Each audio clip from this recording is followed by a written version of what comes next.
Meeting of the Sherman County Board of Commissioners comes to order, please. First on the agenda is the public comments.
You guys go with the minutes. Yes. I'll make a motion to approve the minutes of December 9th and December 23rd. I'll second. Been moved and second, we approve the minutes of December 9th and the 23rd. All in favor, say aye. Aye. Aye. Opposed, same sign. Motion is passed.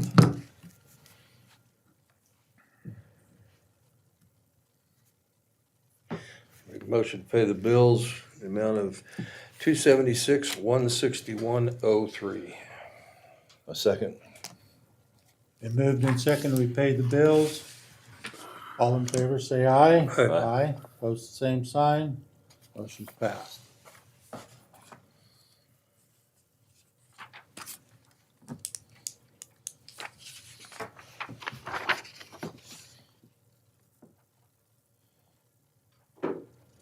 There's no action that needs to be taken on the fire board this month.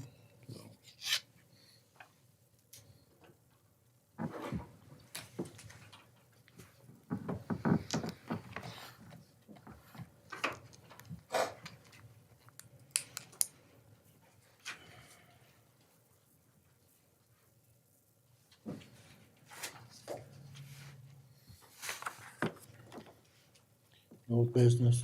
We have the Adam Brown's engagement letter.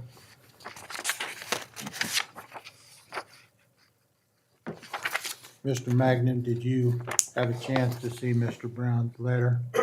I did, no change from the last. No, no change, okay?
I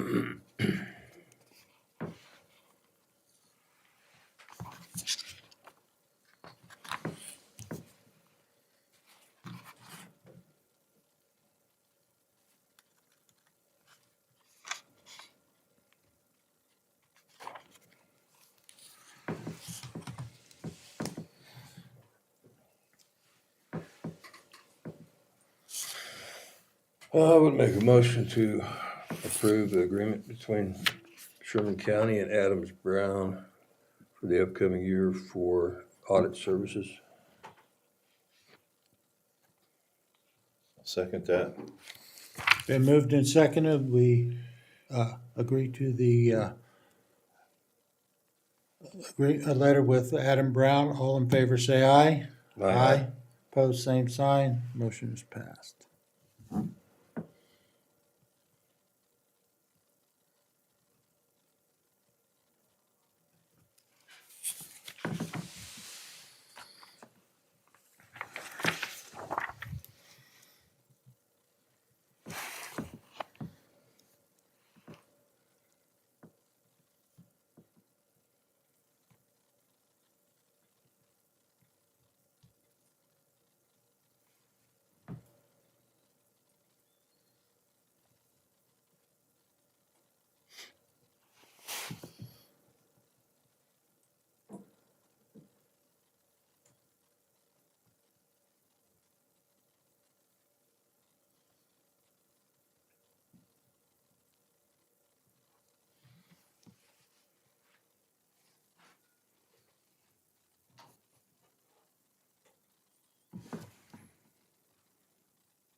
Brett these two, estimate, evaluations, for the Kraft family and the Wilson.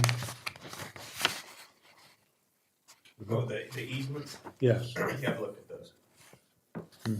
are they just, they were, They're for bridge repair. okay, okay. So they're just making agreements with, three of them? Yes. Okay. So that's just so that they can use that property to Right. go down in the ditch and back up for, okay, that's road 32 or 33, I think. I know where it's at, I'm just not sure on the exact road yet, so. Okay. These are simply, rights to easements on those portions of those properties. Okay.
Make a motion to approve the three easement compensation agreements for the repair of bridge on Road 32.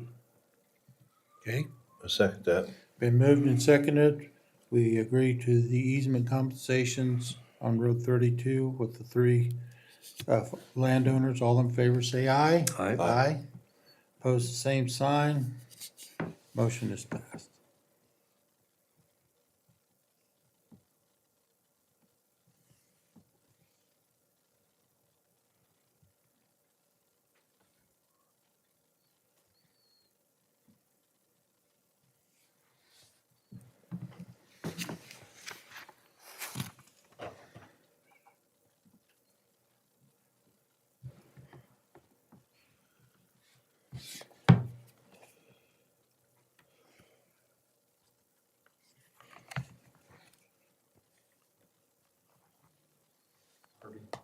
If you need to, you can kind of drag that block one over. See here.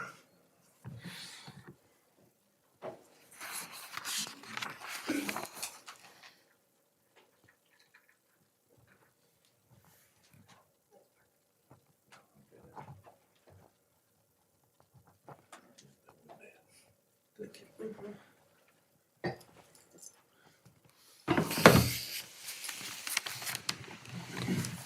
William. Come on up, sir.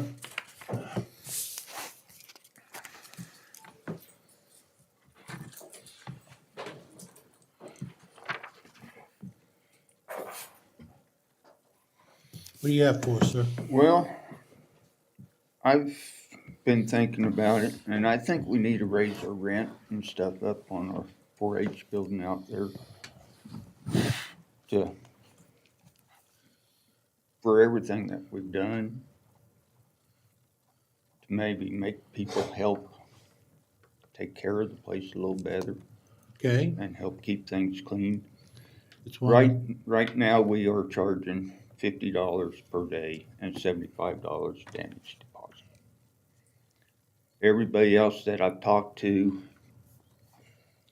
like the Knights of Columbus, they're charging $200 a day. And $150 damage deposit.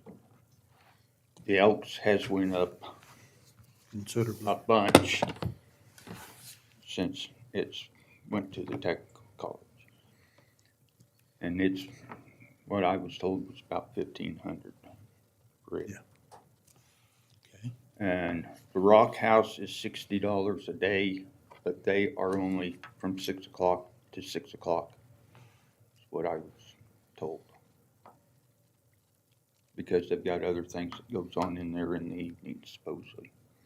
The VFW is $400 for a personal event deal. And then for city, county, and first responders and law enforcement, then he drops it down to $200. Okay. So, and then the Warlock building was $100 a day for personal, and then $200 for commercial.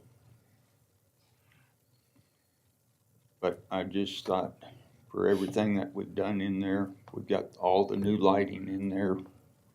We've got the internet, and Eric's got all the cameras hooked up. And we got, Got a new sound system and a new, video, or Projectors.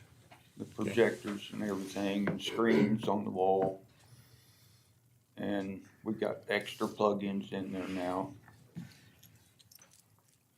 And after the first of the year, I'm gonna try to get in there and start getting the walls repainted that needs to be redone.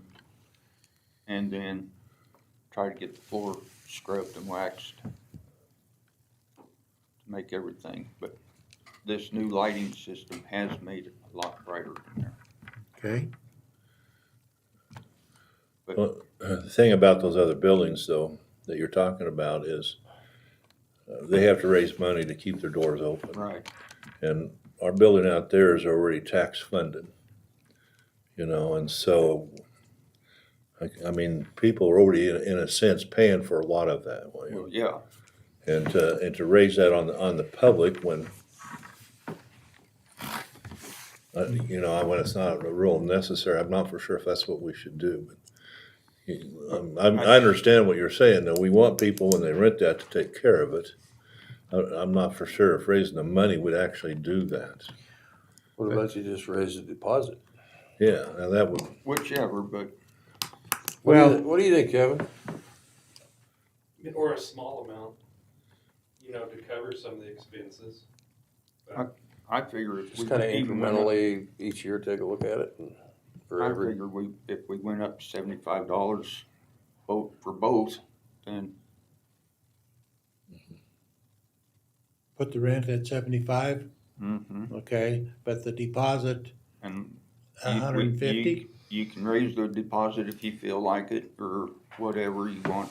Well, because That's the like reason why I came to you guys. Yeah. the 4-H clubs get to use the facility Right, anyway, so, but if it's a private event, they're wanting to, use the facility, I don't think that, and then see, we got electricity and we got the water whenever they use, that we're paying for, for it and everything. well, I think the damage deposit needs to go up, because if they don't damage it, they get their money back, but, the cost of everything that we have in there, if it's lost or stolen or damaged, we've got to fix it, Mhm. and that doesn't come cheap anymore. Right. And see, I go out say like if the building was rented for this coming weekend, I normally go out on Thursday or Friday and make certain the building's wet mopped, clean, restrooms are clean, and everything is ready for that weekend. you think if we raised the deposit to 150, And there's no damage, they can get that back, that would Well, that's suffice? that's what we normally do. If they clean it back up and leave it the way they found it, then they get their deposit back. But here, what's it been, Ashley, about the last 4 times that I've kept their deposits? Yeah. I think if nothing else, we need to increase the damage deposit, because the amount of time it takes him to go clean it and get it back to the shape that it was before, we need to recoup that cost, if that makes sense, for how they Yeah. left it. Because it takes me about 2 to 3 hours to go in there and wipe everything down, clean everything up, and wipe them off the floors. You gotta do whatever gives you the most leverage. So So, the damage deposit would do that. and it's not helping. We've been putting signs up on the wall, doors and things saying no alcohol allowed in here. They don't know how to read. Well, I'd make a motion that we increase the deposit to $150 and leave the $50 a day in place. And see how that works, William, and if that doesn't take care of it, then let us know. All right. And we'll come back and revisit that. Revisit it again. I'll second it. Okay, it's been moved and seconded that we leave the rent at $50 and raise the damage deposit to $150. All in favor, say aye. Aye. Aye. Pose same sign. Motion is passed. And let us know, William, if that doesn't work. All right.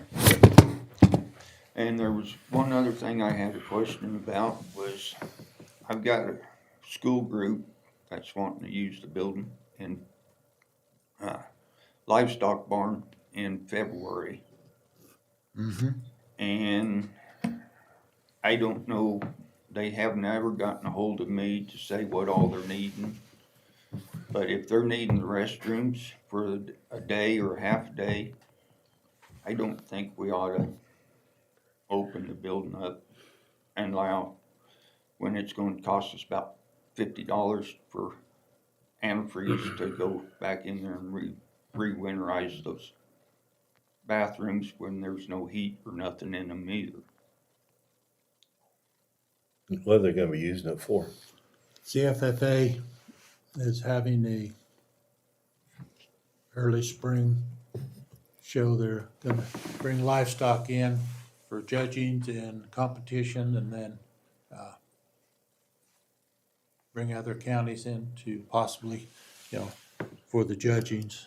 So, Steve, is that a all-day thing then? yeah, it'll be an all-day event. But Now, since are there lines that you have to blow out? well, I've got to turn the water on and then turn it back off and then drain all the water back out of the system and then plunge them all and then dump RV antifreeze back into all the toilets and the drains. And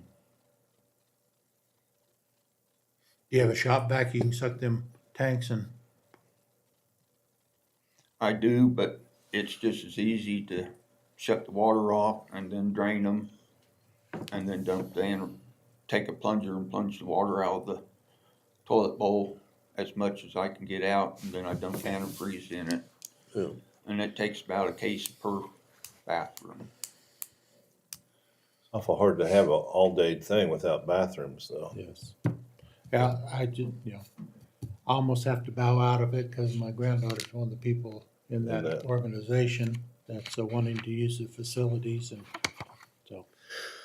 I guess thinking about it, it's just the cost of doing business, I guess. I mean, it is what it is.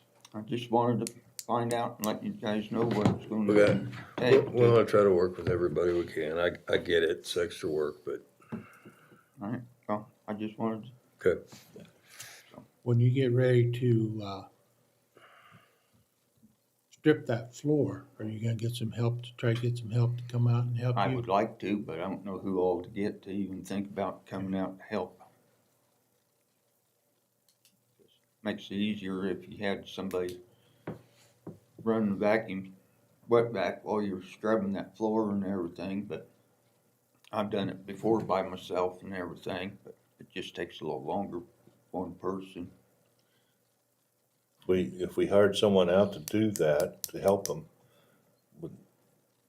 Do we pay them like on a side or something like that? Well, we Or just pay do a them out of- contract? Contract labor would be. Cause that would, you know, that comes out of the general fund, the Or repairs to building fair. repair of the building.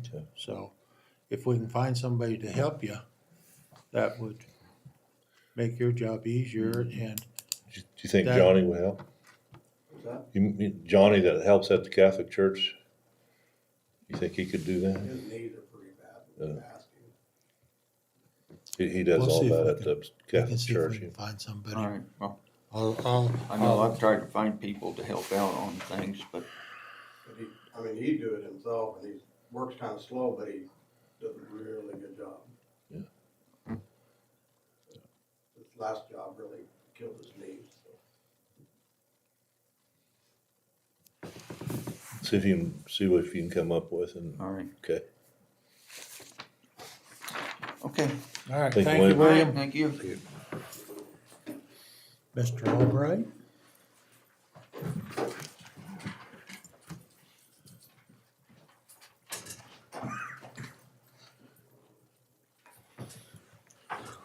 Morning. What- Okay, it's probably about 2.5 things for you guys. The first is Interpol, who is the vendor who provides the software for the sheriff's office and dispatch. Their software has the version we're running has some vulnerabilities in it, and to fix it, we have to update to the newest version. So across both sites, it is $2,550. It has to be done. It's a security issue and it needs to be done. That's, But it's again, part of doing business, I think. over my limit, so I need approval to move forward. I'll make a motion to, update the software for the sheriff's department Dispatch. and dispatch. Second. Been moved and seconded, we agree to the, Interpol billing to increase security of software. All in favor, say aye. Aye. Opposed, same sign. Motion is passed. Has the police department updated theirs? They're in the process. I will need 2 signatures. It's broken out because they could not combine the statement of works. So it's sheriff's office dispatch on the left-hand side of the paper. I do need a signature, please.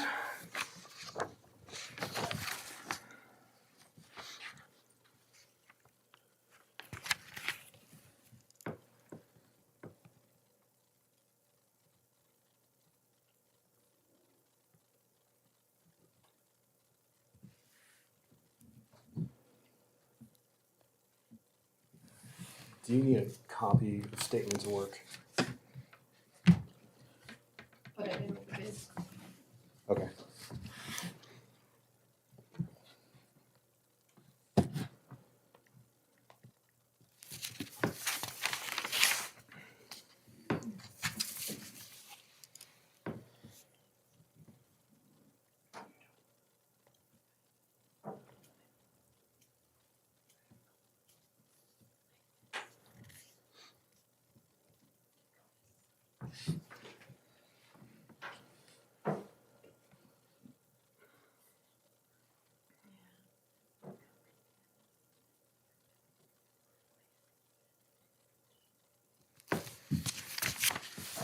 Thank you. The other item, I was asked to get an updated bid. Earlier this year, we had looked at doing electronic locks for the sheriff's office, and since everything came back on the building as we are good to move, building's good, I had the quote updated. When they updated the quote, they said prices are going up January 1st. 5 to 12%, depending on which piece. So I have an updated quote to do the sheriff's building to the key fob system that the rest of the county's on for $38,937.98.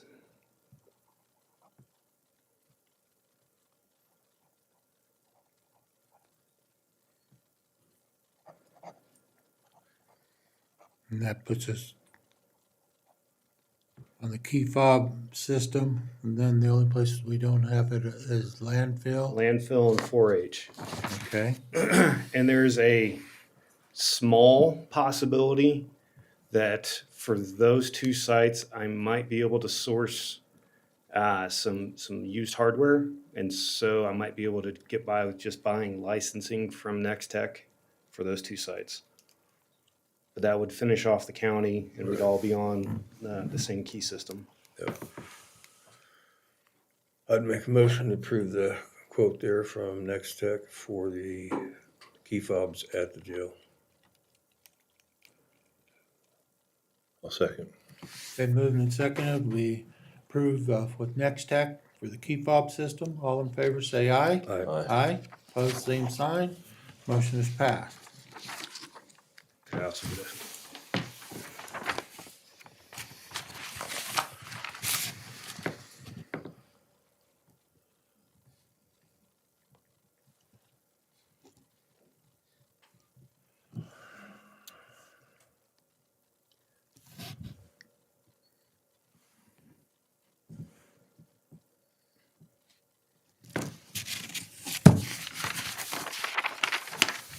Thank you. Thank you. Anything else with you? No. Good.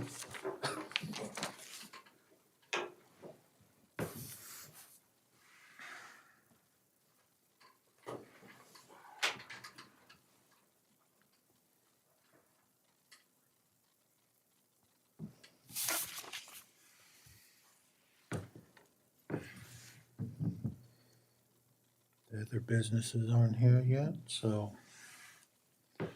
Burton? The sheriff and undersheriff. So I have to ask. He's here to request the approval of him and his undersheriff buying their guns and their badges. Oh, receiving them, receiving them. And it is something that has been done in the past to kind of recognize them and thank them for their duties in the years that they served. And I think it's become a very common thing to do. I know it's a common thing to do the sheriff. I don't know that we've ever done an undersheriff. Look in the minutes for the last one, Roger received it. But I need to look at the, I haven't seen the inventory listings, and I'd like to look at them before, so we don't run short of firearms, of 9mm firearms. There are already 2 ordered. I wanna address the inventory thing. Why is that such an issue? I've done it every year. Last year it didn't get done because an employee didn't let me down. But the thing is, it's done every year.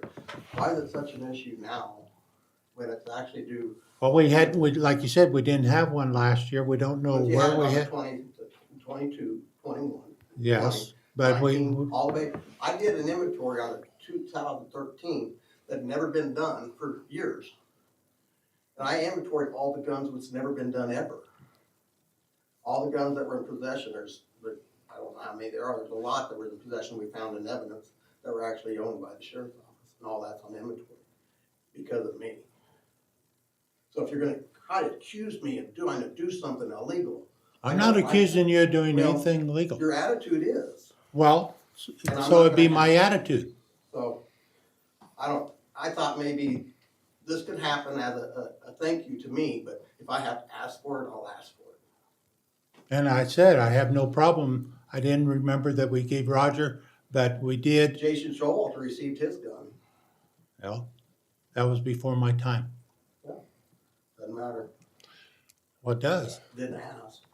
You just accused me of inventory problems. No, I did not accuse you of inventory problems. I just wanted to see the inventory. You So just- it's your you just decision and diminished- mine. That's enough. You just diminished this whole thing about giving me something for my service. I don't really care anymore. Well, then, You do what you want.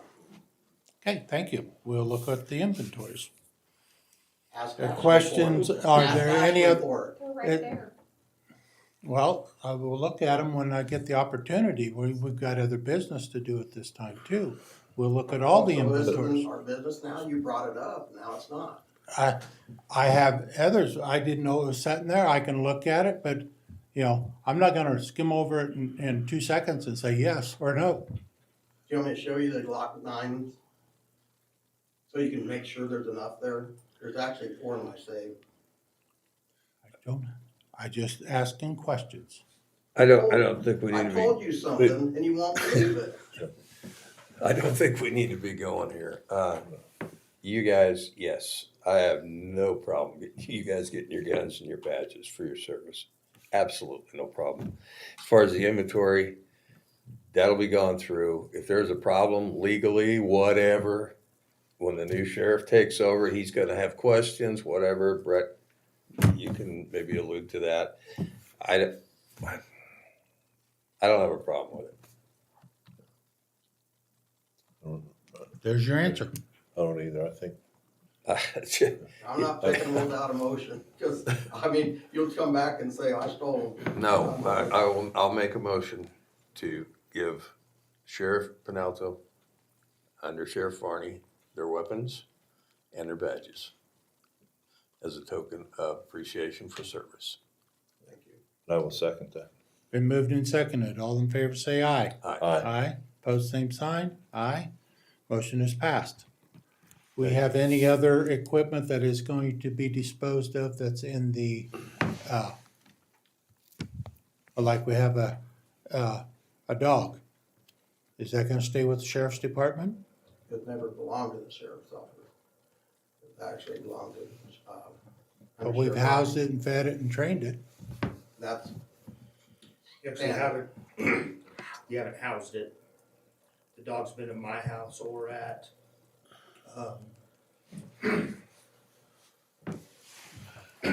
It's not so easy to turn a dog over to somebody else. I mean, they're kind of a yeah, one. so the dog, has been housed either in my house or at Deputy Reed's house.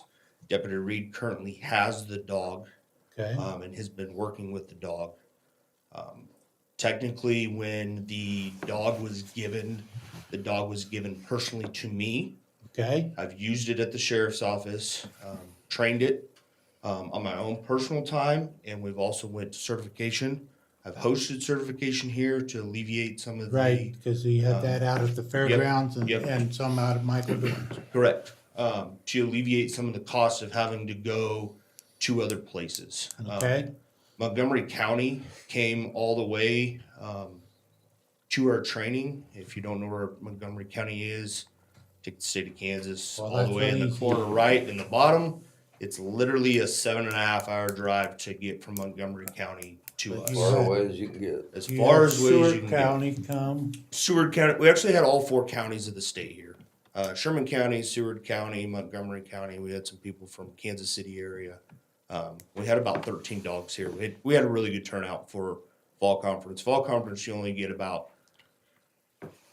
5 to 6 dogs because it's not required. Like spring is when everybody certifies and gets their certificates for the year and all that. And so fall conferences is just a time to come and train and put in different scenarios and that kind of stuff. And so we had about 12 to 13 dogs. So we did really good for what we had. now then, this dog's been trained to attack because that's part of what it does. The dog is not trained to attack. It's not, The dog is not even certified as an apprehension dog. It's a single purpose Is it- narcotics dog. not, Yes. When I went and got the dog was given to me. A dog cost about a dog costs a lot of money. So when I went to go look for another dog, that wasn't any cost to the county or the sheriff's office or anything like that. So I worked diligently to go and find a good working dog that wasn't going to cost a lot of money. okay, The lady that we got the dog from is from Missoula, Montana. She's 100% blind. 100%. Her dream was, she started out with horses, trained horses, then went to dogs. Her dream was to have a dog on patrol. We were looking for a dog. She wanted a dog that was out on patrol. We made both of it happen. So the dog was given to me to put on patrol And we made her dream come true. Yeah. We didn't know any of those things. Yep, I understand. That's why I came up here to explain all of I that appreciate to the that. microphone so everybody could hear me. Because a lot of people don't know the story. She didn't want her story known publicly. That's why I didn't say her name. So Right. people can't go and look her up. She doesn't want people to go out and look for her, that kind of stuff.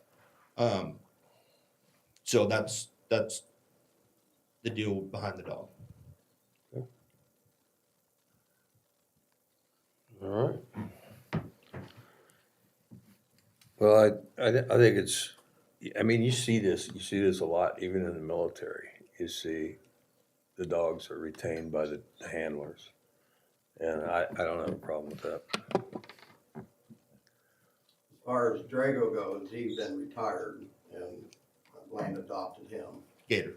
or sorry, Gator. As far as Gator, that's our first dog.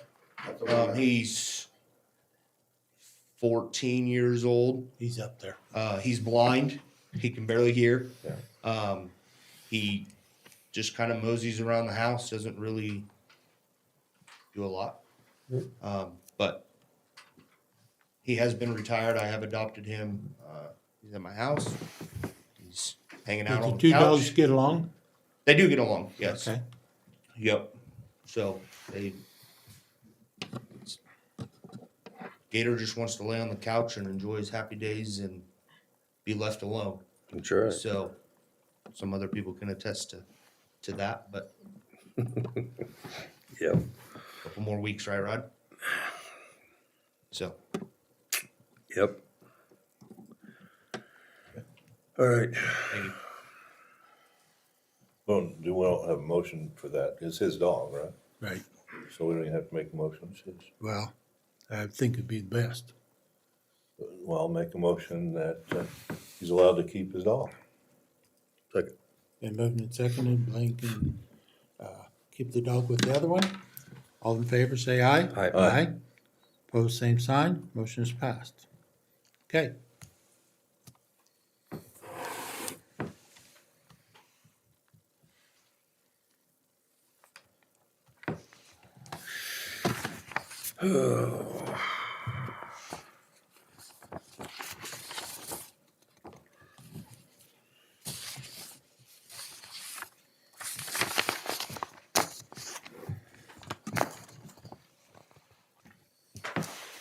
We have an ADP client account. See, that's the authorization for the ACH transactions, so it just needs signature. Signatures to, okay, does it need motion or to do it? No. Or, okay. I will sign it.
So we got 18 severed minerals corrections. Does that sound right?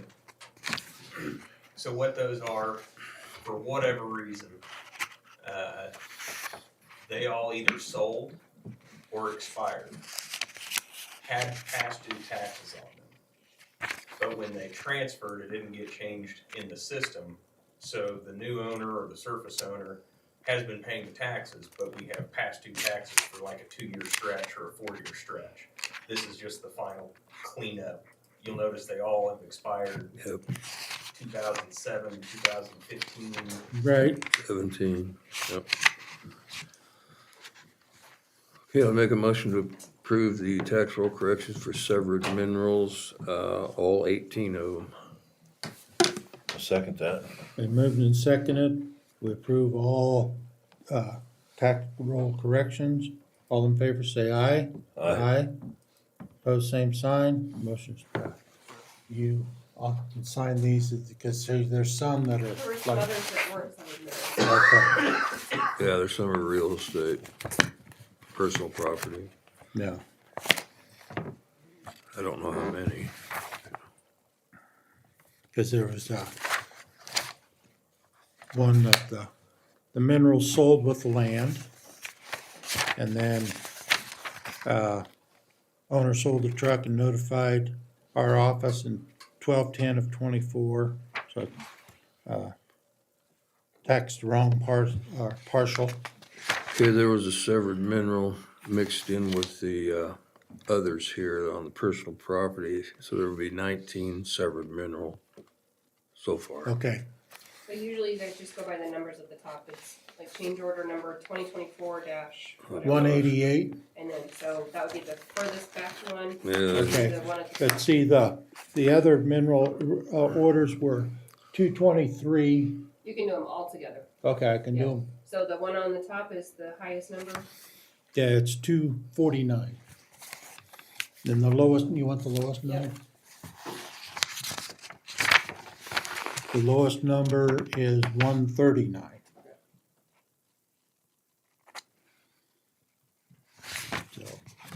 So that would take care of all that. If you guys make that motion. make a motion to approve all There we go. of the tax roll corrections. And second that. Been moved and seconded. All in favor, say aye. Aye. Aye. Pose same sign. Motion's passed. Mr. James, Mr. Zimmerman.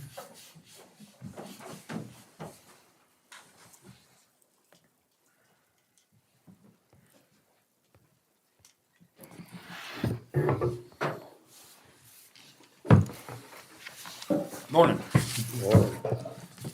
Start out with ideas that Chief and I have been trying to come up with and kick around. We kind of had this discussion a while back, part of the purpose of trying to take over the Wallach building fully county was to invest more into it.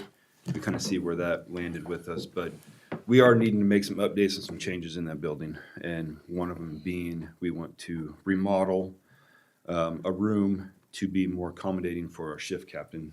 The way it's set up now is they basically are in a room that used to be the old inventory room, and they don't have a bathroom. They don't have anything in there. They have to walk clear up front to use any restrooms. It's just really not accommodating for anything. And we have two other rooms that are set up, but the way our shifts have been going, we're fully staffed for the most part, and so those rooms are pretty much taken up all the time. So what we're looking at doing, I went around trying to get some bids to remodel the room that is currently our inventory room. It has our washer and dryer in it, of moving that washer and dryer out into the ambulance bay.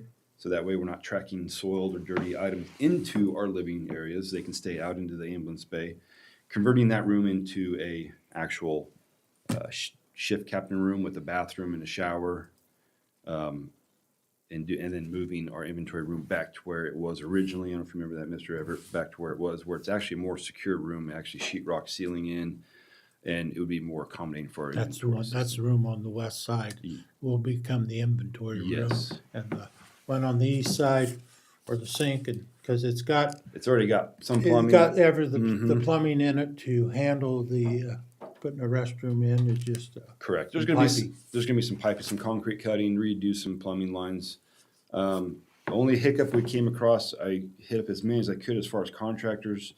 Obviously, the end of the year it's hard because everyone's trying to finish up other projects. I had two quotes originally. The guy on the second quote was getting ready to turn one in, and his shop caught fire and he backed out of it. So the only problem I have right now is I only have one quote that was actually turned in, and that was from A Squared Construction. So I guess however it fits the commissioners, see it if they want to accept it or wait longer to try to get more bids. We understand, but this is what we had come up so far to do remodeling in that room. How long did you give everybody a chance to bid? Oh, it was almost 2 weeks. Yeah, yeah, it was about 2 to 3 weeks, yes. Because it kind of came to last minute, because I talked with Ashley, hoping that we could try to get this approved. We could use some 2024 funds that were still available from, as I take it from Ashley, that the courthouse and the Woolock building share like a building fund together. Right.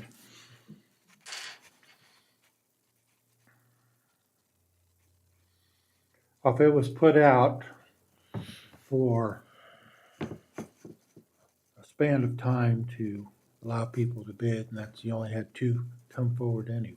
Yeah, I had 3 originally, 1 never showed up, got busy. The second one, I said, the day before Christmas, his shop caught fire, and he came and approached me personally and said, I can't do it now. I got too much other things going on with my shop that caught fire. So that left us with 1. So who is the A2 Construction Service? Who's that? So that's, It's local, right? yeah, Dre Allen, he's actually an EMT and a firefighter. And licensed contractor, I take it. Yeah, so he does this kind of on the side, so.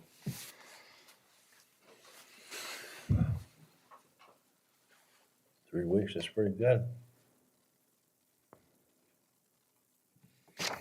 Well, Chief Sherman didn't explain the whole washer and dryer needing to be moved out into the ambulance bay. For infection purposes, those washer and dryers are used to wash exposed, contaminated, right, bedding that or blankets that were used. And that gets brought into the living quarters and then to the washer and dryer. So if it would just stay any type of biohazard that would need to be washed, it's washable biohazard, if it could just stay in the ambulance bay, that'd be more preferable. Especially, and also if a crew member is also exposed to bloodborne pathogens, as in they got blood on them or something like that, instead of tracking that through the living quarters and through the station and going into the washer dryer room, just staying in the ambulance bay and doing that right there, it'd be better. And this bid also includes adding a decon shower in the ambulance bay, so that way if So someone. that would take care of any of the contamination. So if somebody gets exposed heavily with stuff, they can strip and shower without contaminating in the living quarters. Right. And then there's also, you can see in there, the flooring that was put in there throughout the whole day room, it's shown massive wear and tear, and it needs all replaced. So this bid also includes all new flooring in that whole, Okay, is the that day room. that a laminate type? Yeah, like flooring? snap together flooring Yeah. stuff. That gets a lot of traffic. It does. And you say you have some of the money still in your budget this year to cover for part of this, right? Oh, Ashley, would you be able to? Your budget, With all that Well, maintenance. the and maintenance building. heritage building.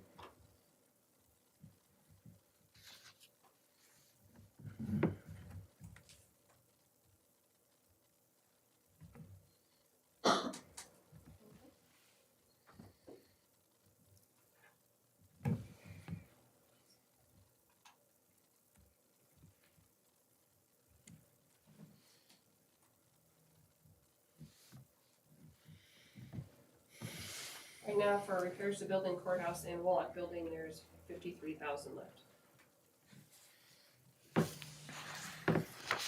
Well, in that case, I'll make a motion to hire A Square Construction at $23,600 to remodel part of the Woolock building. Second. Been moved and seconded that we hire a Square Construction. All in favor say aye. Aye. Opposed, same sign, motion's passed. That way we can use up, we can get the installment paid before the end of the year. We can get the installment, part of that paid before the end of the year. Do we need to for, Sure. We don't need to. okay. It'll well, just be earmarked Yeah. for 2024 Yeah. budget. Yeah. Yeah, so we can still charge out a. Prior year 2024 coverage. Yeah, for prior year, since it's through March. Okay, well, I thought he was requiring some. no, it just said his initial. Okay, Right, he requires. Do you have a contract that I need to sign, or?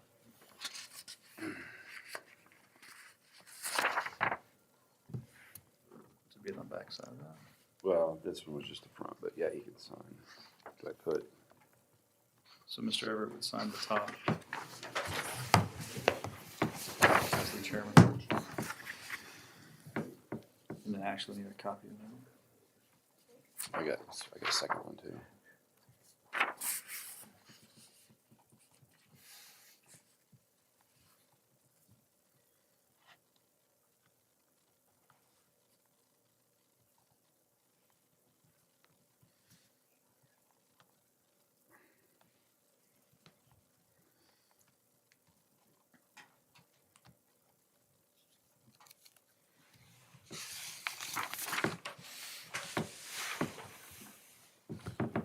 Give you that to make a copy for.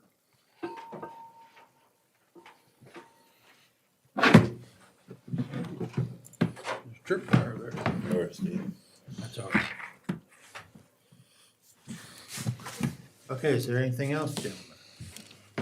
Not off The only thing that. left we gotta do is just need to go into executive session to discuss, matters of non-elected employees. Okay. How long? 15 minutes. 15 minutes? Okay. Well, 10 minutes. 10 minutes. I'd say 10 minutes, because I know we can't go less or more without you guys coming out and going back in. Do we have a So- 5? We got, So, I say 10 minutes, Okay. 10 minutes. make a motion to go into executive session for a period of 10 minutes. You two, do you need attorney? Yeah, Brett. Brett, Brett, so us and Us, Brett, that'd be okay. good, yeah. Thank you. All in favor, say aye. Aye. Aye. Pose same sign. Motion's passed. 10 minutes.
You had a bid out. He did.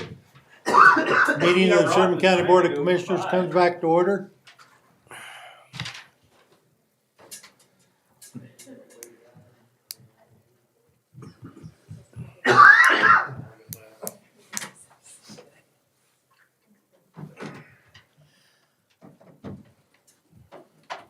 Okay, I'll make a motion to approve two EIG agreements for two employees for extensions. I will second it. Been moved and seconded. We approve extensions for EIG monies. All in favor, say aye. Aye. Opposed, same sign. Motion's passed. Perfect. Thank you, gentlemen. Thank you. Have a happy new year. You do the same. I just wanna pop in and have April make copies of it a little bit. Yep, yeah. Thank you.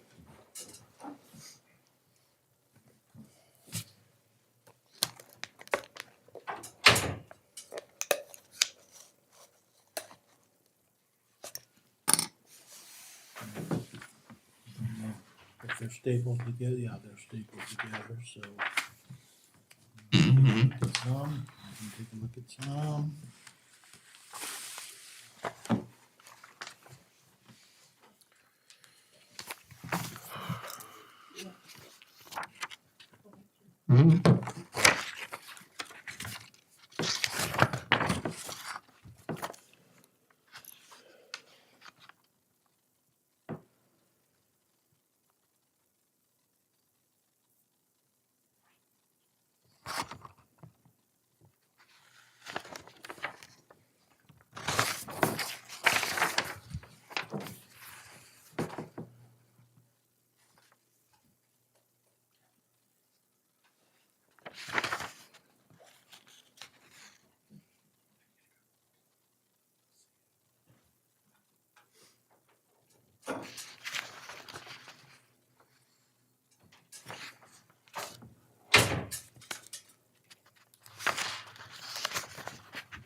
So as we're looking at these inventories, I guess we're gonna assume that they're complete.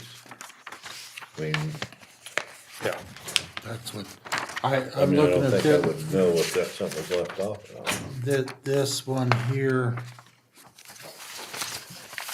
I'm assuming that they drew a line through a couple of things.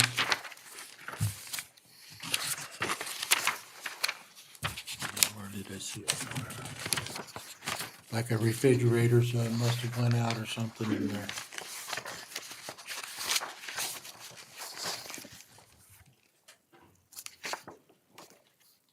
Yeah. Health Department. Security camera.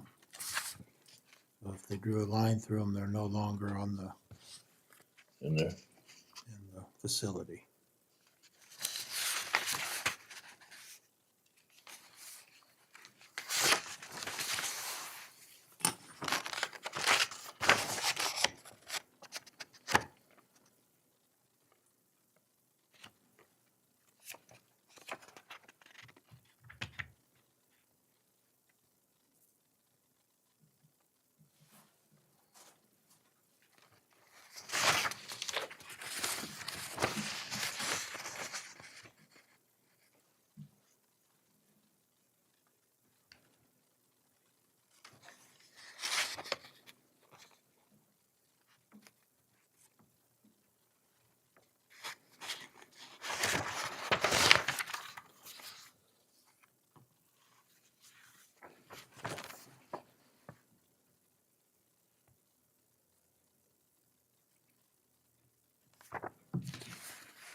when Harvey, you met with Mr.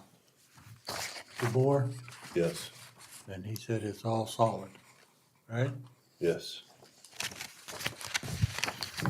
He came over, he didn't think we really had to do, Anything at all. yeah. Here, you mean?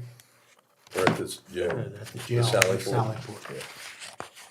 We got up and took tin off and looked at support beams and stuff, so.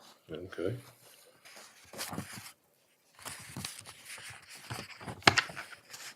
Did they ever get your dirt moved? I'm sorry. Did they ever get your dirt moved over there on the north side? No. They're busy down at the. Landfill? Oh, yeah. Yep.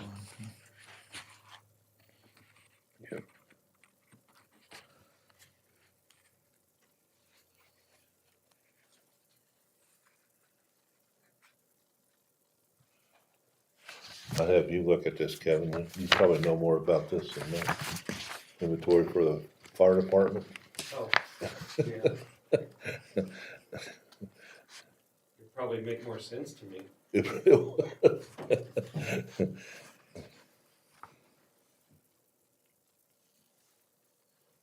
Is it all of the stations?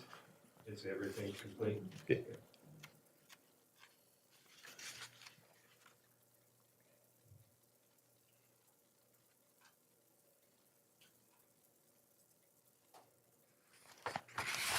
Is there a statute that requires governmental agencies to do this? Or is it just something we do? I don't, off the top of my head. Because I know the city used to do it and then we quit doing it. So we use them for insurance purposes. Yeah. I believe that they're in the statute, but I don't know, but we use it for insurance purposes to make sure that we have everything of value insured for each department.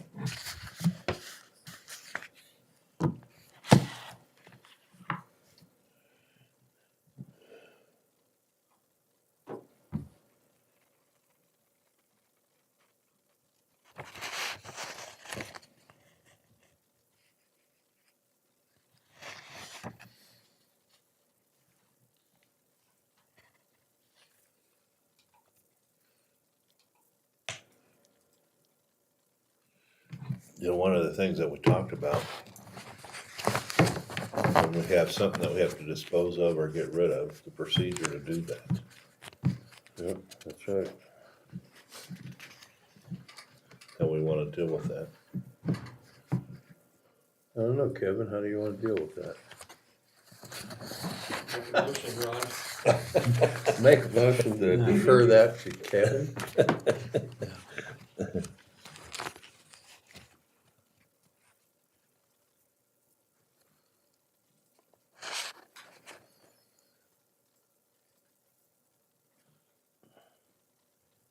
We'll just go back to what's being done now.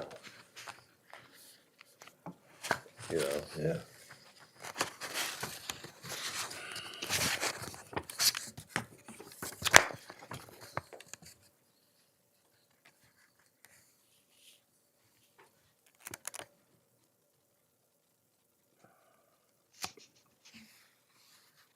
Is there an AED in every patrol car or just certain rotated through? Say that again. Is there an AED in all patrol cars or, external, automatic externally Yeah, fitted? there's an AD in every vehicle. Vehicle, okay.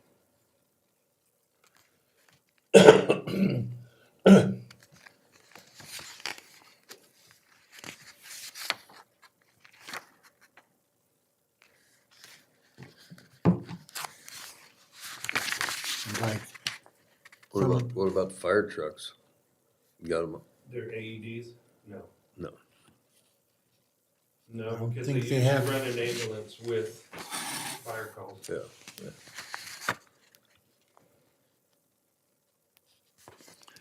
I'm taking all these different styles of, guns are just in, it says that they're in the vault, so those are confiscated. Over the years, they've accumulated, and that's what I inventoried when I Yeah. first came in the office. But they're not they're the property of the sheriff's department now, but they're not all Some of them were forfeited, some of them were evident, some of them were. Okay. I mean, some of them we couldn't track where they came from. They were so old. Some of them are, like, some are still patrol rifles, shotguns and stuff like that. But yeah, the bottom part is sold. Yeah, well, you know, like, I don't know where you're at on the inventory. well, I'm just, like, this one makes sense, there's 2, 3, 4, 5, 6, 7, 8, like 8, in a row, Remington 870 shotguns. Well, I would assume they're all the same thing, so that Bottom they're, part. yeah. And then, you know, the M16s and some of that stuff is, cause I saw like, M16s are actually government issue. okay,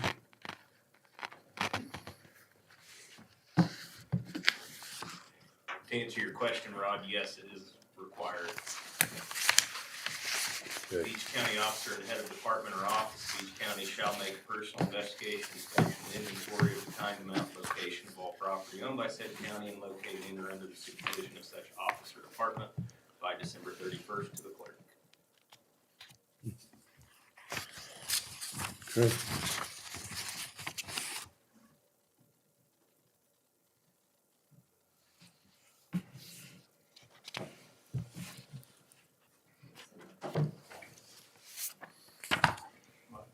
yes, Harvey, you asked about how, the process right now for selling vehicles. Yes. There's nothing in the handbook that I found. But we, did sell vehicles on Gov Deals. It's a public auction site for surplus auctions. Ashley's met, I believe his name is Sean. Is that right, Ashley? I think so. Yeah, I'm trying to remember. For a long time. Yeah, with him, we set up an account. The sheriff's office has sold, patrol vehicles, we've sold impound vehicles that we had titles to, that kind of stuff. This year to date, we've sold, 7 or 8 vehicles, and have brought in $20,000 for vehicles that either were in impound or patrol vehicles or something like that. Yeah. So that's what I kind of set up with the Gov Deal so we could get stuff rolling. The reason I went with Gov Deals, just so you guys know, there is no percentage that is charged to us. If you go to like Big Iron Auction or something like that, Yeah. 3% off the top they take for their as their fee. With Gov Deals, they charge it to the buyer. So when you sell something for $5,000, the county is going to get $5,000. It's not that you sold it for $5,000 and then you get $3,800 because they took, whatever. Yeah. So you know exactly what you're going to get when you sell it. And it's literally just a click of the button. You can send the pictures to them, they'll upload them, whatever, or you can do it yourself. You put it up for auction, and then when they come and pick it up, you go in, hit that they picked it up, and then they issue a check. And Now, that's all they deal in is vehicles? it's not, no, it's Anything. government surplus. Okay. Anything. So it's government, I took Sean the day that he was here. And we went to impound and that kind of stuff, and so, I don't know what Road and Bridge has for sale, or, they're going to get rid of, so I didn't wanna speak on behalf of Rod. But I showed him, where the equipment was and that kind of stuff, and so did we go over that day, Ashley, to the storage building? How much of that junk did we get rid of out in the storage building? So it's really hit and miss. You may see a pallet of computer screens that go for nothing. But then the next day, there's a pallet of something that goes for hundreds of dollars that you're like, why would you even buy that? That's, I think Eric bought all them computers. He- you don't think he has enough already? No. well, but- somebody saw, it's always, any auction is always, if there's 2 people bidding, you go for a lot more money than. Yes, 100%. But we've sold vehicles to California. Vehicles have went to Arkansas. vehicles that went to Nebraska. They went all over. So this is a very public, very known site. I had a car that went to LA, and he paid more to ship it than he paid for the car. Yeah. Okay, so, but just so you know what we've used, Sure. and it doesn't cost, you know what you're gonna get. That's the Right. biggest thing I want to look for is what is the percentage rate?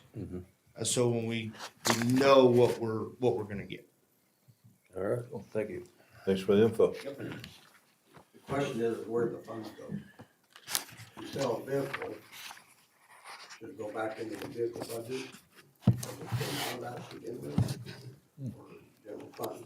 Because I've had some go to the general fund that shouldn't. I would assume that probably everything goes to the gen, right? Unless it was a forfeited vehicle, then it goes into their forfeiture. Right, that's, we sell separate. Oh, okay. But if you buy it out of a line item on the budget, like if I buy it out my vehicle budget, should it go back in to supplement that to help buy a new vehicle? So we don't have a taxpayer paying for that, or Ideally, that would be nice. like this, when I gave Road and Bridge that one pickup, they took and transferred from Road and Bridge fund to my fund. I believe the came out, the vehicles and equipment and all that, Yeah. should go back in there to help buy vehicles. But kind of alleviates that fund. So that's what I was counting on, is some of the funds in the general, fund, Yep. so to make my vehicle budget higher. I know in a school, when you sell something out, it all goes to the general fund. Their philosophy was that all the money coming in was actually general fund, and they just put it, dished it out, so everything came back to general fund. With the exception of special ed, which was something different, but in schools, in the school system, that's what they did, but here, I'm not for sure. But it's a good question. Harvey, we've also utilized a company called Gavel Roads. The same deal. They're out of Wichita, or at least they have a location in Wichita, and they come out, list it, do videos of the equipment, and it doesn't cost us anything either. So we utilize them. But does the fund usually come back and put the general fund in? Yes.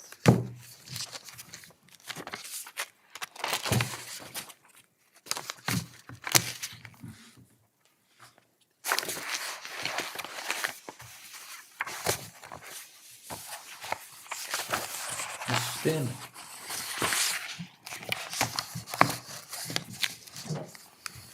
Morning, Morning. New Year. I was just gonna let you guys know some personal property changes, new provisions to the personal property laws. Started July 1. The changes say that if you don't have any changes to your personal property, you no longer have to sign your rendition as of March 15th every year. So we're not mailing out those forms anymore. The green letters. Yeah, postage went up, and since people don't have to sign them, just figured we'd save some money.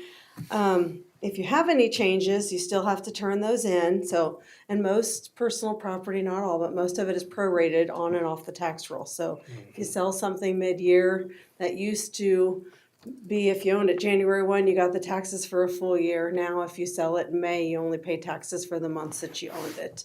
But people have to let us know, of course. So I just printed off the new statute for you. We got signs on the doors. We'll put something in the newspaper when it gets closer to the March 15th date. And most farmers, when they do their farm trucks, come in upstairs anyway and let us know of any changes they've made, because usually they buy or sell something. So I just wanted you to be aware of those changes. They did also change the percentage of penalties if someone is required to turn in their rendition and they don't turn it in. The filing penalties went from 5% a month up to 50%. Now they're 2% a month up to 12.5%.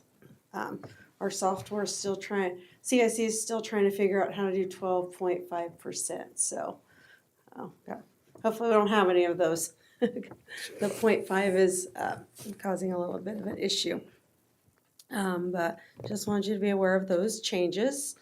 Also, the filing penalties now, it used to be if you had a penalty, you had to go to the Board of Tax Appeals to see if they would remove it for excusable neglect. Now that responsibility is mine to determine if it's excusable neglect or not. So, see how that goes. Also, we got our new ag values for 2025. I was just gonna let you go. Most of them are going down again. Grass stayed about the same. Dry land is taking a significant drop. And irrigation, it depends on how much water you're using. So if you're using less water, you will see those values go down. If someone's using more water, they may stay the same or go up. So we did get new water reports this year. We didn't get them last year. So we did see quite a few changes in irrigation. We saw quite a few changes in systems. I think a lot of that was storm damage. People, their pivots were damaged. So some of them put another section on them, and some of them made them smaller. So I'd say we had significant irrigation Okay. changes. So like, I have a pivot that I took the last 66 feet off of the end boom.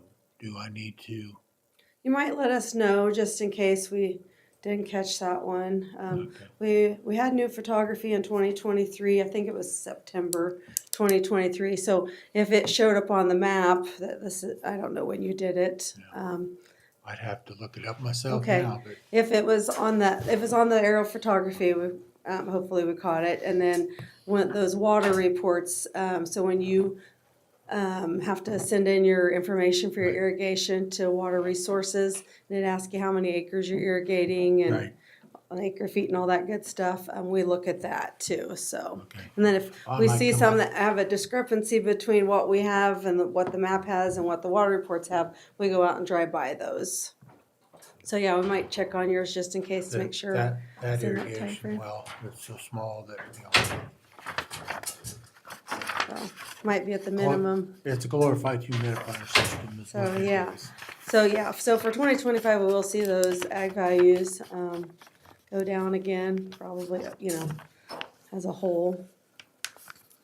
Just with that 8-year average, the good years have all fallen off, so we'll see some.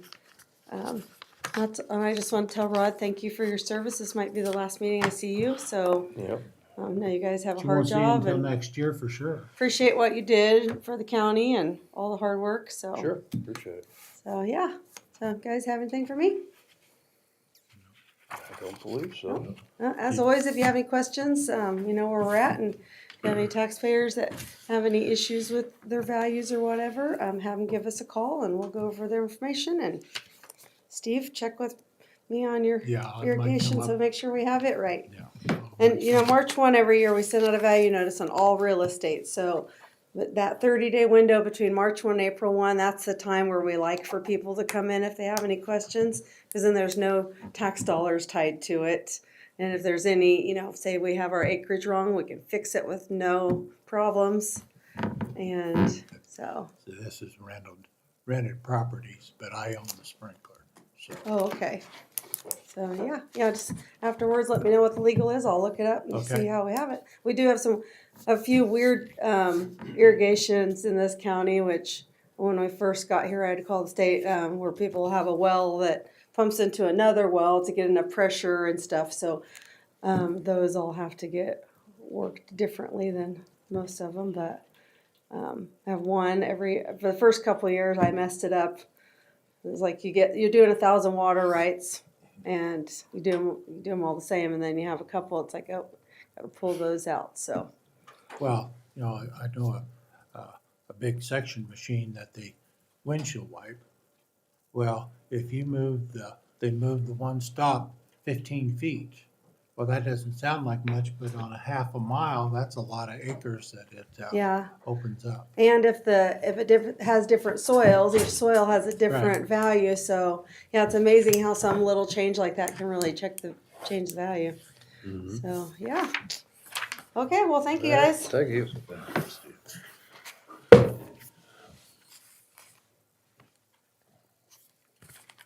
Miss Rhonda, perfect timing.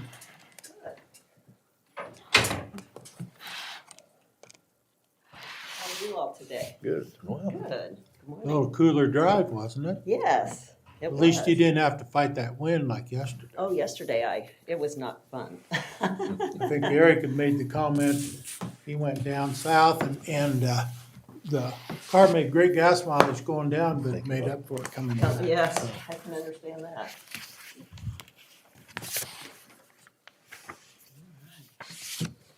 You got an extra one of those for Kevin? Here, You Oh, can yes, have mine. I do. Thank you. I bought an extra couple just in case, you never know. That's right. All right. Well, surprise, the renewal came early. And it's not great, but it's not bad. So we'll talk through this. On the right-hand side, you'll see your Blue Cross guide, and that will be starting with our renewal. If you'll go through, starting on page 1, we're going to kind of go back through this utilization analysis a little bit. And this is the Affordable Care Act preventative services. These are what we call the good claims. And again, I know you guys are getting familiar with these reports, but for this year, we've had 36,000 in wellness claims. The prior year was 52,000. The prior year to that was 47,000. Of course, you know we have a few more months coming in, so those may catch up. On the next page is our cost share, which this is the one I think kind of draws the picture of going in towards our renewal. Let's look at the plan paid on the left-hand side. Go down to the green bar there where it says plan paid. And this is through November 30th for all 3 years. So at this point in time for November 30th, for this year for health, we've had 729,000. And look at the difference. Last year at this time, we had 2,865,000. So when we met last time, we kind of talked about it was looking a little better. It's looking a lot better. The past prior, we had 1,403,000. Go across to our pharmacy. The current plan year, 357,000. The prior, 409. And the past prior was 390 at the same time point. So at this date, through November, we have had 1,086,502 for prescription and for medical. Past prior was 3,274,433.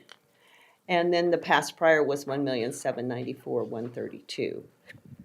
So we had a couple of rough years. Things are kind of leveling out. slide your microphone over here. That's probably me. It's me. Oh, one of them, yeah, okay.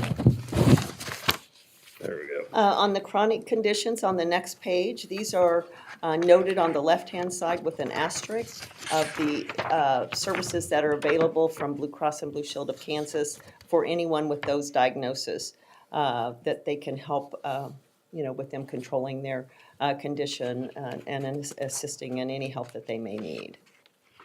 On the next page is our high-cost members, and again, this is all HIPAA compliant. We have no personal information here.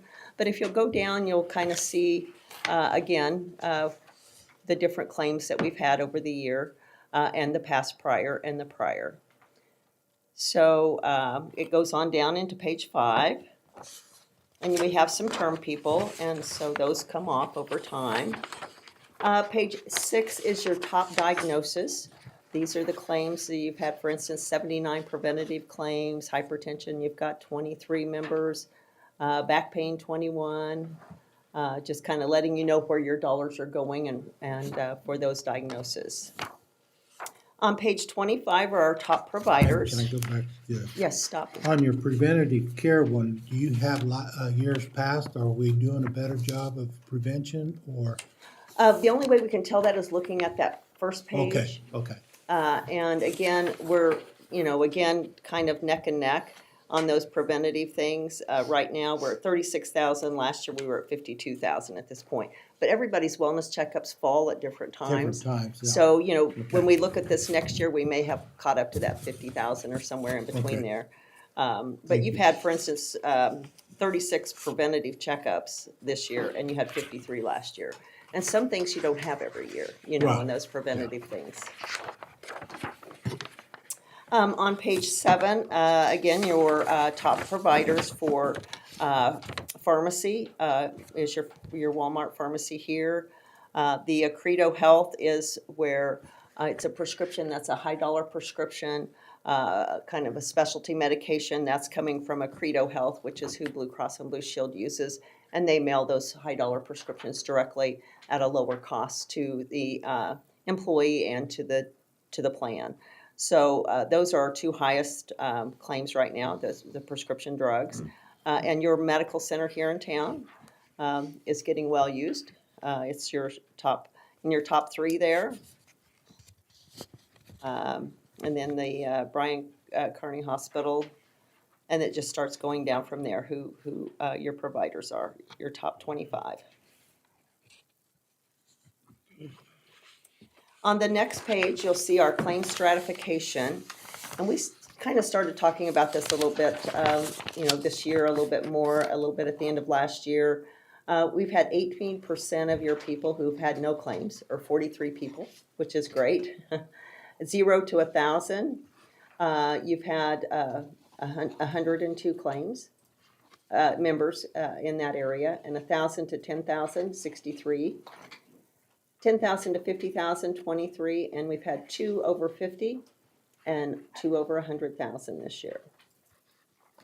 So if you go down and look at last year, you'll see we had 6, for instance, over 100,000. So, it looks a lot better. And we had 4 over 50,000. So we kind of cut that way down. And your 10,000 to 50, we've had 29 last year, and we have 23 this year. So again, things are improving. And then on page 10 would be the past prior year, where that last year was our most difficult year so far. On page 11 are our COVID claims, which Blue Cross is still tracking those. We have had 15,000 billed in COVID claims this year. Plan paid 10,000 of that. Member paid $50, and that might have been a additional test or something there. As you go down at the bottom there, you'll see September and October were our 2 months where we saw a heightened COVID claims, which is kind of that flu season, that cold season starts. So, and telehealth on the next page, 12, you'll see we've had 14 members use the telehealth for different services there on the left, and plan paid 20,000. So again, these are a lower cost of care because they're just calling in. It is part of their 50/50 copay that they pay till they meet their deductible, anybody that uses it, but you can access it anytime, anywhere. And they can call in prescriptions, those kinds of things, or refer you to the hospital or whatever if they need to. Page 13 is our pharmacy utilization. Again, we kind of talked through that on the first page. This just breaks it down a little bit for us. And again, we're looking a lot better. You can see what the employees have paid here, or member paid on line 3, and then what the plan paid and the total cost.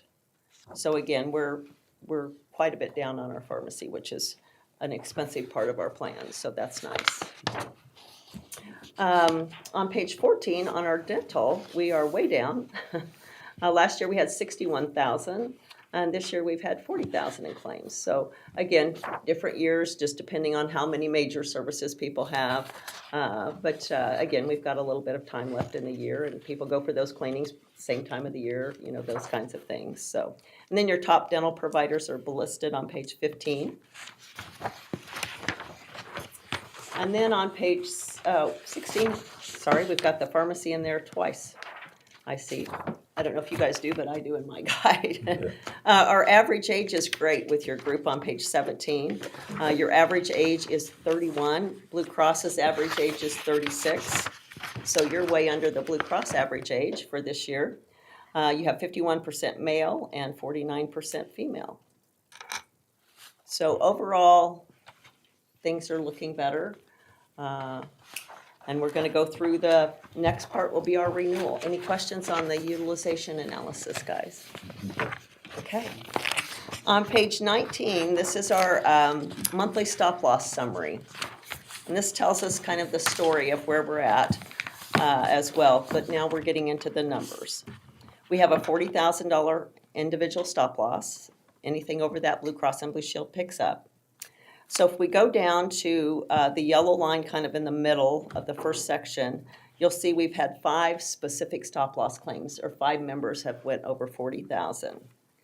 Of that, Blue Cross is paid next in the blue circle, $228,598.37 of those claims that went over the stop loss, because you pay everything under that.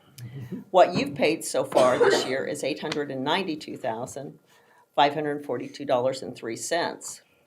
Of that, our maximum attachment point is $1,062,000. So we're running below our max, again, for back to where we normally are. So we're running about an 84% loss ratio, which is not fabulous, but it's way better. We're not hitting our max. Great. So the corridor between expected and maximum is a 25% difference. So, if we're right around that 75%, we're right where we want to be. So again, but we're gradually going to work our way back there, it looks like. So if you'll go right below with me on the yellow line where we have 5, you'll see the prior year we had 12. The prior year to that, 23 year, we had 7 stop loss claims and then 6. So I think we're getting back to our normal around, 4 or 5 per year, it looks like. But you can see, I just want you to keep in mind, when Blue Cross is looking at our renewal, they're pulling, again, some of those claims from actually the prior year are coming in based on how they rate. So last year on that first line below the 228,000, Blue Cross and Blue Shield paid $1,741.61 above the stop loss. So they got hit pretty good. And if you'll go across again, you hit your max last year, which we knew that. The prior year, looking at the yellow 992, 1107, you saved a little bit under max. The prior year to that, 21-22, you hit your max. And then on the 2021 year, you were considerably lower than your max. And then we'll have that history page at the end here to kind of look at. So again, this looks more like a normal year coming. We've only had, I think, 3 years we've hit our maximum out of since 2012. So, so if we look at, go ahead. On the national average, how are we stacking up as comparatively to other companies of that's the same size or anything like that? I think you're stacking up just right about where most people are. I mean, the rates are, again, most of the family rates are around $3,000 now, unless you've got a really high deductible health plan.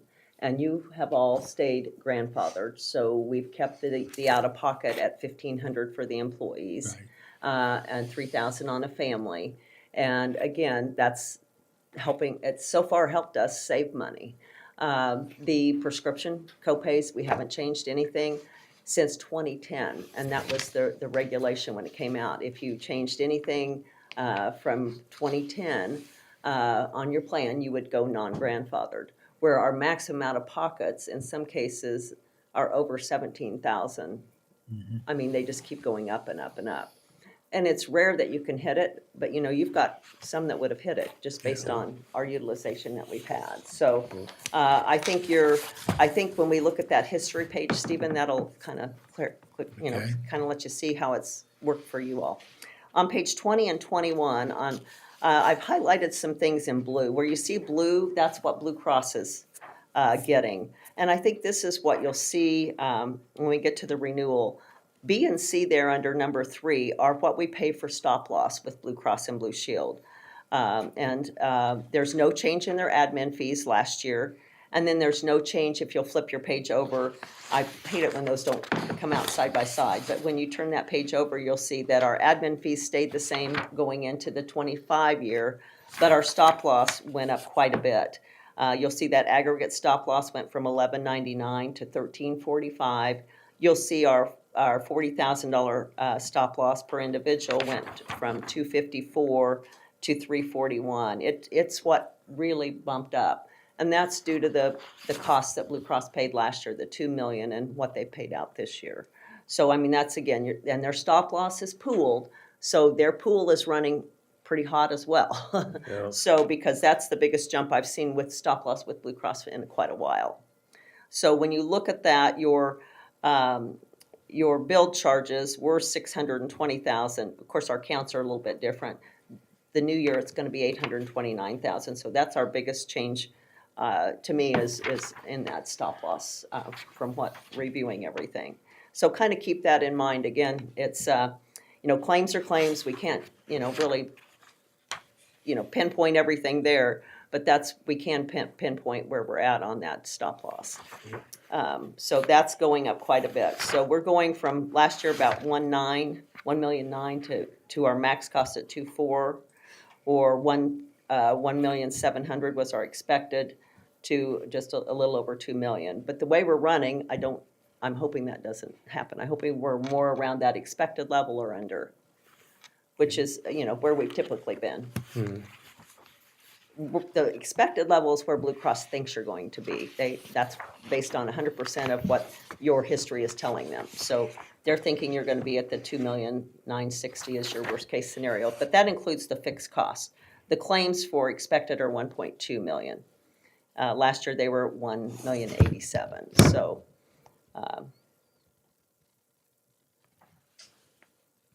and again, I know we've had a rough go. Funding it to the max another year would probably be good to kind of build that up again. We had it built up, I think, where we weren't kind of dipping in. I think we've dipped into it quite a bit this year. So I would suggest funding it at that 2.4 if we possibly can, to protect, the county and your plan going forward. I think we're in the right direction, but tomorrow's a new day, today's a new day, anything can happen. So if you'll go to page 22, guys, you'll see kind of the breakdown here. And trends, just so you know, are running a little higher, anywhere from 6 to 10% on medical. The prescription drugs are running, well over that. But right now, with our expected claims, if you'll go across the right-hand side with me where it says adjusted, the health, they're thinking a 2.32%. The dental went down 9.31%.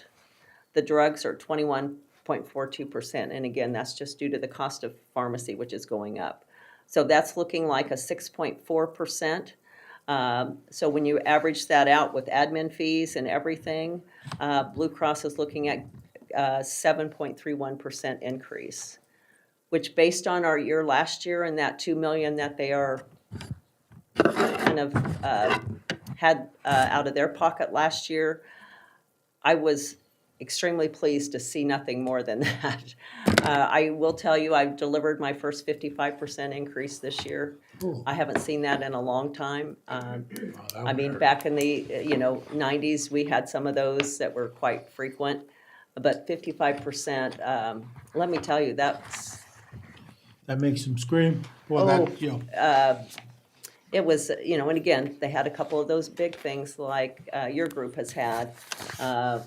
but they several years in a row, probably. And actually, they didn't, they were fully insured and they went level funded. And they had Lou Gehrig's patient. But, again, within 6 months it was over, but there was no concession. No. So, sometimes we can get those concessions and sometimes we can't. But anyway, it was ugly. So when I know what happened last year and where we're at, I know it's a hit. But we're still in the single digits. The most of my groups have had anywhere from 14 to 24% from Blue Cross this year. The fully insured especially. So, as I recall, we were talking in the double digits earlier. Yes, because that's what I've been seeing. I mean, we have just, there were several that it was just, no matter what, it was a 14 or 15%, 14 or 15.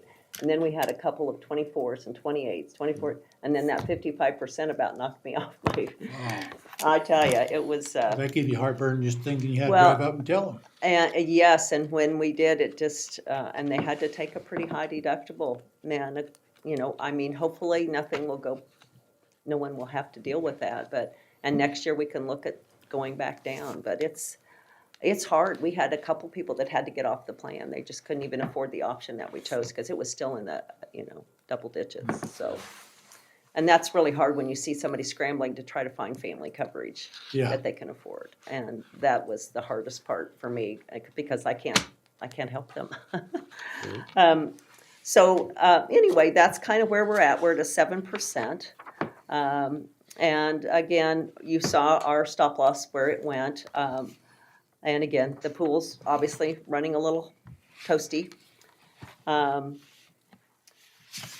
So if you'll go to page 25, you'll see on page 25 our claims that have hit what I kind of call 50% of the stop loss, which is not quite, but at 18,000 roughly. This is kind of those the claims that we looked at for 24. This is from March through 9 of September of 24. So again, that's kind of when our groups, they start shopping or start rating your group, start the renewal process is at the end of September because you're an early final. So they start looking at that. We had 11 in that category. You'll see that on page 26 would be the prior year, the 23-24, which, our largest claim was billed charges was 1.6 million on that one.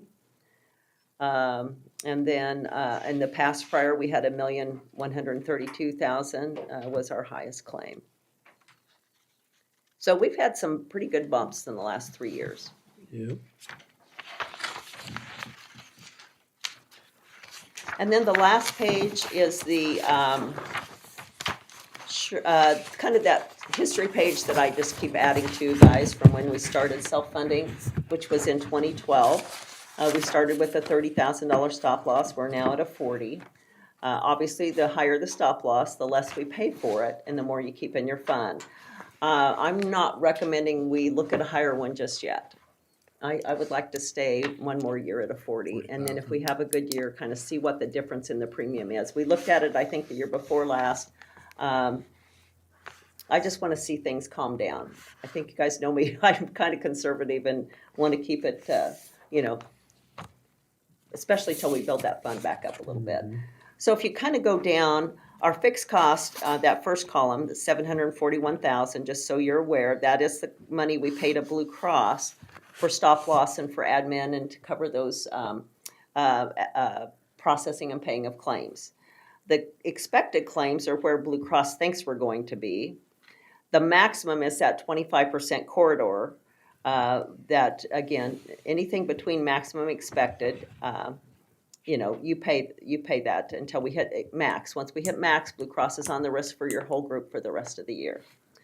Then we have the paid claims, what were paid through that time period. And what I call reserves is the difference between the max cost and the expected that you could have kept here, because we've always kind of based it on max funding. So when we go down on the paid claims, over to the reserves column, that first year, the difference between max and expected was 132,000. We had 5 stop loss claims. And if you just kind of go through, the second year we had 5, we saved 159,000. The third year, reserves 48,000. The fourth year in 2016, we had 9, and we had hit our max in that year. Then if we go to 16, 17, 18, 19, and 20, again, we added to the reserves every year that year. And then in 2021, we hit our max again. In 2022, we came back. And then in 2023, we had our 12 stop loss claims and we maxed out. But over that time period, if we were tracking what we've had between maximum and what we've spent, we would have had about 1.9 in our reserves over that time. Blue Cross has paid out during the same time period $5,333,144.97. So that's kind of the scoop. Okay. So are there any questions, concerns, thoughts about the renewal that I can try to? I just remember you were talking about 14-15%. So, And I hadn't even mentioned the 55% at that yeah, time. yeah, you didn't want to give us heart That failure. was like, And I to- called, I said, this has to be a mistake. I haven't seen one of these and, I had a 70-some% at a school district a long time ago, and 75% was the max. And that was the one that pushed me over the edge to leave Blue Cross. But anyway, it was a challenge, and but yet a 55%, I have not seen that in many, many years. I don't want to see it again either. What are some options, like for offsetting costs without messing with this plan? The only As far thing as that- on the county side. On the county side, we can increase the stop loss, Rod, to reduce our cost to Blue Cross. What happens, let's just say we take it to 50. So you're just gonna be on the risk for 50, so you'll put 10,000 more in your claims fund. And then Blue Cross will reduce that rate. And that would help offset some. We might get it down to, barely under 6 possibly, or around a 6% change. Not much we can do to the plan, or we go non-grandfathered. If we change anything, Right. that would, if we take the deductible up to 2,000, we're done. We can't go back to grandfathered status. I think right now, building our reserves back up, being conscious of putting that in there, possibly taking that stop loss up. I just don't know that this is the year we would want to do that. I was pretty pleased when I saw the 7%. Right. I mean, obviously funding to the max makes that more, but at expected levels, it's at 7.31% change. In the market, the way it is right now, it's pretty tough out there. You can go to a high deductible health plan and do some HRA type funding in-house, which I've had some groups do that. That saves some money, but again, it's a 2-card system and it's a little cumbersome, and you get a lot of noise the first 2 years of it. I'm not saying it doesn't save money, but I think when you're self-funded and you mess with that stop loss amount, that's where you can save money as well. Okay. And not have the noise. I know, trying to obviously keep things affordable, but also keeping your staff happy and here is important. I mean, it's nothing for people to move just because they get a 50 cent an hour or $1 an hour raise, and then they don't realize they're going over here and they're paying way more for their health insurance, and it's not near as good. So it helps you, I think, retain your employees longer, and they think twice about leaving if they dig into that. And the workforce is a little limited up here too, and you don't want to lose the good, That's right. the workers that you have. Because there's some stiff competition in places and well, like you said, our average age is 31. Well, a 31-year-old looks more dollars than they do at health insurance. And then when you get up in the 50s and 60s, It's the other way around. The other way around, how good's that health insurance? And some of the guys the companies that are hiring away are doing a little bit of both, offering the good health plan and another $1 an hour. Well, when you work that many hours. But too, that average age at 31 also tells me that we have a younger workforce than we've had in a long time. Yeah. So which means usually there's claims, but not high dollar claims when you've got young families, that kind of thing. Because I was just thinking, last year it was 38 was the age. I should have looked that up, Stephen, but I know it was a lot higher, it Yeah. seemed like to me. Because I was shocked at 38. Most of my counties are in the 40s. Yeah. So when I see anything in 30, I'm like, wow, this is good. We're moving in a good direction. That is good. Excuse me. Yep. So, and obviously our renewal's in March, so these rates will lock in. If we want to move forward, we can get started on that. If you want to look at some options, I'm happy to get those for you as well. I'd assume just move forward. I don't see any anything that, you know, you'll have your insurance renewal in January for all the employees to come in. We'll continue to do that, just like we have been doing. I think it works really well. Everything's electronic anymore, so the employees can come in, do what they need to do, and make any changes at that time. So I'd say, usually make it's a snowing when I motion. come up, so. I'd make a motion to move forward with the renewal. I second. been moved and seconded, we move forward with the renewal with BIC. All in favor, say aye. Aye.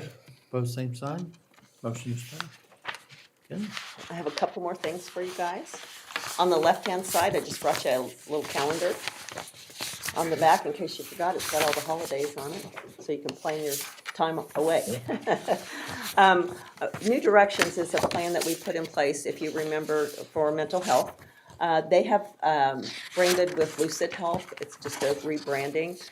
So I wanted to fill you guys in before we tell all the employees. This is kind of their new brand and same type program that we had, not really any changes, just I think they've added some services, which I think will be great. We'll talk through this when we have those meetings that Stephen mentioned. We'll go through all of that, see if we can get people a little bit more involved as we go through. I think some of their information in here is there's a few extra things, and we'll highlight those. So just wanted you guys to have that information.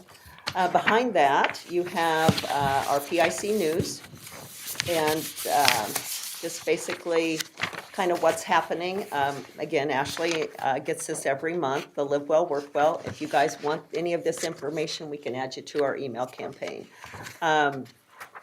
That Live Well, Work Well is just one that, you know, can be shared with all employees. Page 3 is take charge of your health. This is a piece that I like, just some easy ways to stay healthy. The Mental Health Minute, with everything that's going on and continues to, we continue to put that Mental Health Minute out on a monthly basis as well. On page 5, the HR brief talks about healthcare cost increases, drugs, aging population, just a little bit of everything, keeping Ashley and her team kind of up to date on what's happening. And that compliance tracker on page 6, this is keeping our which when Ashley has that hat on, her HR hat, kind of up to date on everything that needs to go out for the first month of the year. And page 8, ACA reporting deadlines, which will be up here before we know it. We'll be working on those with Ashley.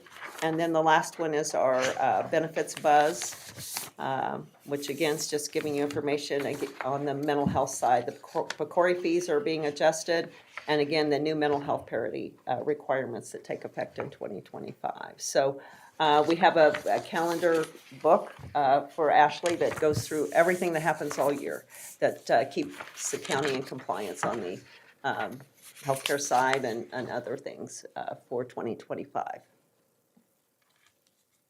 So that's kind of where we're at. Anything else for me? I don't think so. Okay. Thank you very much. This is Kevin Zimmerman, who will be replacing Rod. Hi, Kevin. Nice to meet you. I'll be replacing Rod. Okay, all right. My last one of these. Is it today? Yeah. Is it really? Yeah. Well, it has been a pleasure, Rod. Absolutely. Thank you Appreciate so it. much. You I've bet. enjoyed working with you. Yep. All right. Well, Happy New Year, everybody. Thank you, have a Enjoy, safe be drive safe, back. and I'll see you Next probably at the year. meetings in January. Yeah, okay. Is there anything else that needs to be brought? You have mail. Oh, lots of mail. Yeah. I know this one is late.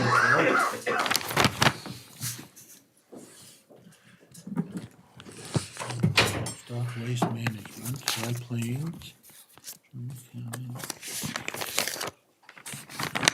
I'll let you, I'm pretty sure that picture is just done.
This is a renewal dues notice for Western Prairie RC&D, Randy Rogers,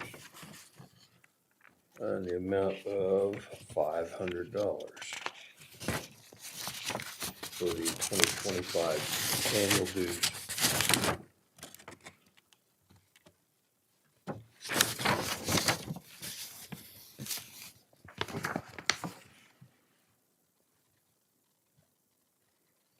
This is from the Division of the Environment, Health Department, Kansas Health and Environment, and this just is a listing of all the permits for livestock feedlots. And there's, I see one so far in Sherman County. Here's what that is, just to tell us which ones are being renewed.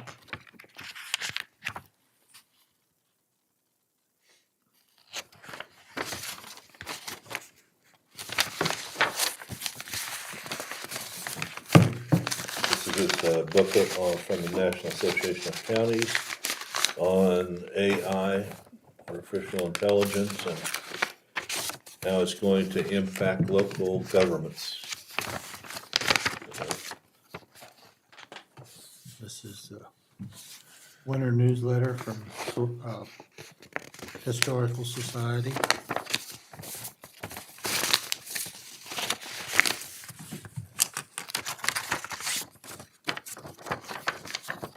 This one is the October board meeting minutes from High Plains Mental Health.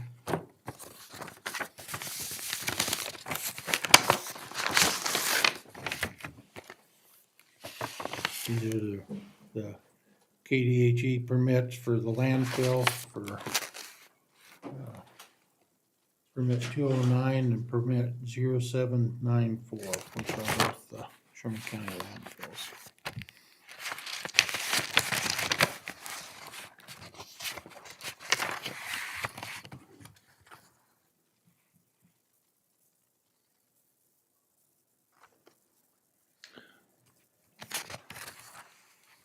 Movie.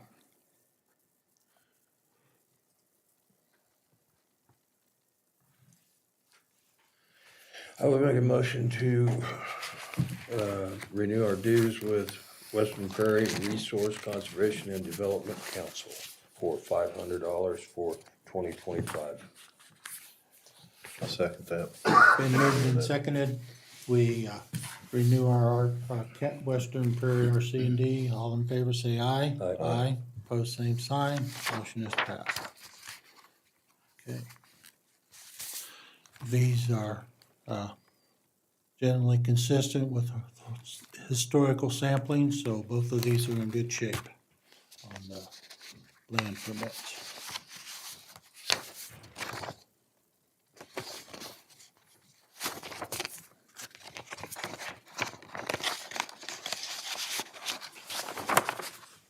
All of them? Okay. Is there anything else? I'll make a motion to adjourn. We'll second that. Been moved and seconded, we adjourn. All in favor say aye. Aye. Opposed, same sign.